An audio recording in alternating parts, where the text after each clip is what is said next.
Hello and welcome back to another video on Tutorial Guru. Today we're going to be learning how to fix your likes not showing on Instagram Reels. But before getting started, remember to support our channel, hit the like button, subscribe and turn on your notification bells to get notified every time we post something new. Without further ado, let's get started.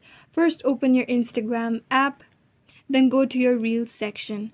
As you can see, the like counts on my Reels are not showing up. So there's actually a setting for this on your Instagram. So go ahead and go visit your profile by tapping on the profile icon on the bottom right corner of your screen. After that, go ahead to the three-barred menu on the top right corner and then tap on settings and privacy. After that, you can see that there's a like count option under the what you see section. So you simply tap on it. As you can see, the hide like count switch has been toggled so that it is enabled and the like counts are hidden on my Instagram Reels. So if I simply tap on this and it will toggle the switch, and then my hide like count feature on Instagram has been disabled. So if I go back and visit my Reels again, as you can see, the likes on my Reels show up, and this is how you can fix your issue of the Reels like count not showing. I hope this video was useful. If you have any questions, let us know in the comments down below, and thanks for watching.